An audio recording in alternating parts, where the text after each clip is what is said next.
If you're following the Indian news, you must have heard this news.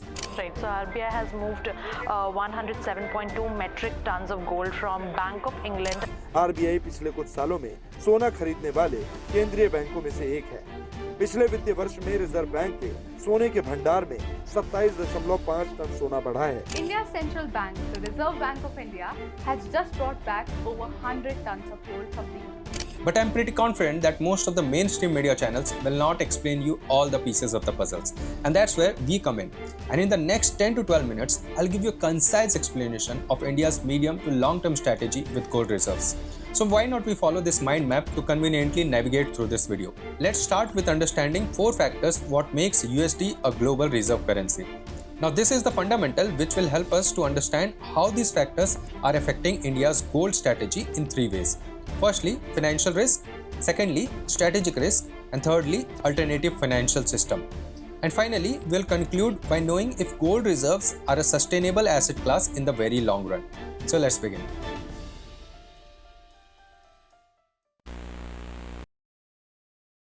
Today, we mostly trade in US dollars, but there was a time when we used gold for trading.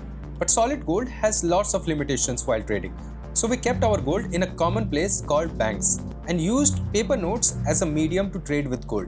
This was called the gold standards of money. But after World War I and World War II, US accumulated more than 70% of world's total gold reserves. And that's when they got the opportunity to leverage their USD as global reserve currency. Now I don't want to go into the whole story of how it happened through Bretton Woods and everything because my fellow YouTubers like Things Cole or Avi and Neo have already explained it very well, and this is not the objective of this video. But at the same time, it's very important for us to look into the 4 current factors that make US dollar the global reserve currency replacing gold. This fundamental will help us to understand the flaws in them and how India is countering that with gold. So let's see one by one, starting with USD pegging. Right now, around 14 countries have pegged their currencies to USD. This means these 14 countries have fixed their exchange rates with USD. Look at this chart to understand it better.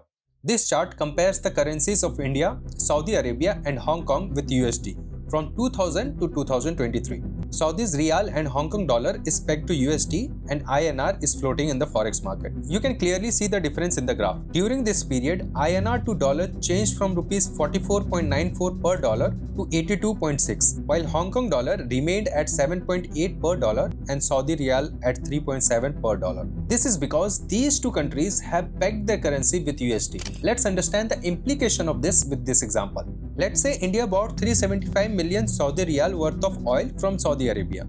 Now Saudi Arabia will happily accept 375 million Saudi Riyal or 100 million US dollars because Saudi will be assured that 100 million US dollars will always equal to 375 million Saudi Riyal. But they won't accept INR because there is no guarantee if INR to Riyal will give them their $375 million because INR to Riyal is always fluctuating. Imagine if this happens with 14 countries including major economies like Hong Kong and UAE. Either pay them in their currency or dollars. This creates a chain of demand for USD across the globe.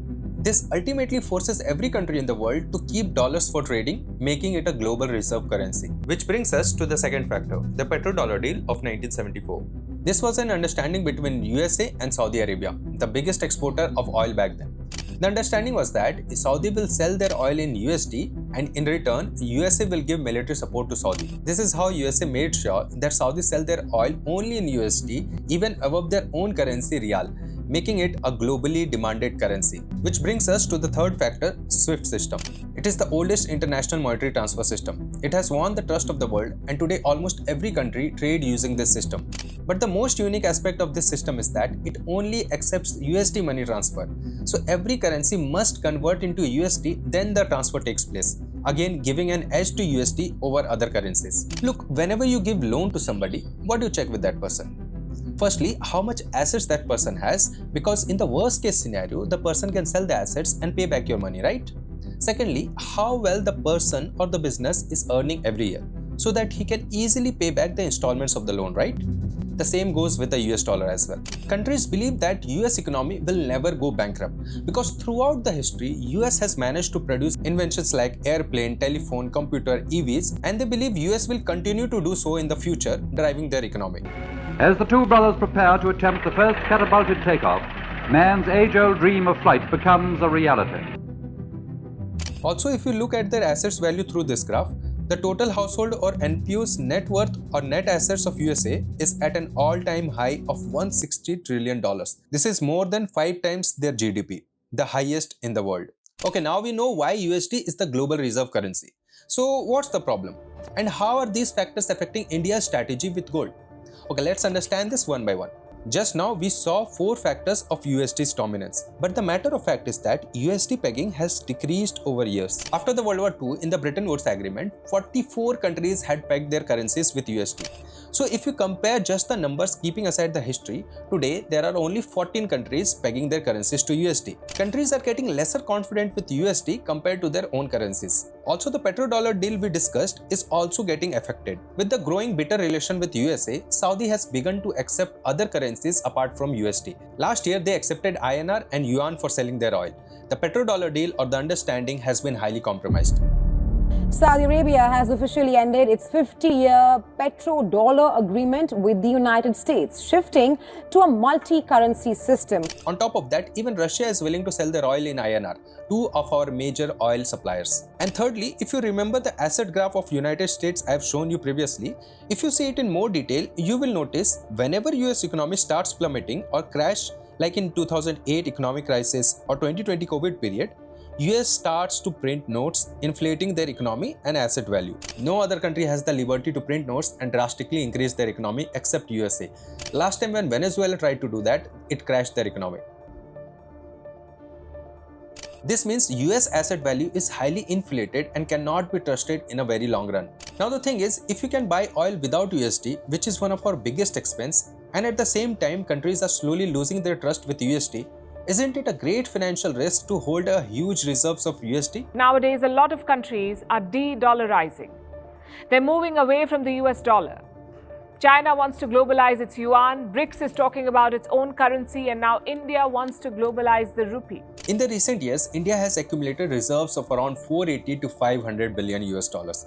So it completely makes sense that Reserve Bank of India has started to buy gold to hedge against the possible volatility in USD, right? According to the Economic Times, the Reserve Bank of India added 24 tons of gold to its stock of reserves in 4 months from January to April this year as a hedge against the volatility amid geopolitical tensions. This is almost 1.5 times the volume it did during the whole of 2023.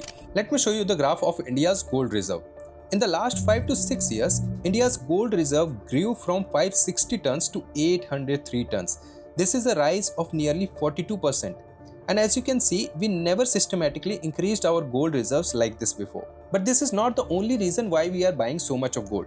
So let's move on to the next reason, that is countering strategic risk. When the Russia-Ukraine war began, US and their allies seized $300 billion of Russia's foreign holdings. This means if US and their allies are not happy by your actions, they can seize your foreign holdings in no time. When Russia invaded Ukraine, the West cracked down on Moscow's reserves. They went after Russia's financial assets. These assets were being held by Western institutions. We're talking about some $300 billion Russian wealth. This means India will always be in a race to take any independent decisions which might not be favorable for USA. This not only poses a great threat in holding huge reserves of US dollars, but also any reserves abroad. That's why you heard the news of India shifting back their 100 tons of gold kept in London.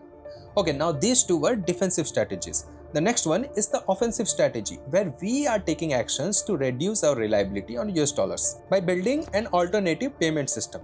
According to the Financial Express, in 2010, the BRICS Interbank Cooperation Mechanism was established to streamline cross-border payment among BRICS banks using local currencies. Additionally, the BRICS nations have been working on a BRICS payment system to enable transaction within the BRICS without the need of currency conversion into dollars through SWIFT. This means we don't need to rely on SWIFT system or dollars for foreign money transfer. But the problem is, it doesn't matter even if you create a payment system that does not require dollar conversion. Other countries won't accept INR if we do not have a very reliable economy and assets backing our INR. In a medium to long term, gold is a very reliable asset class to strengthen our INR.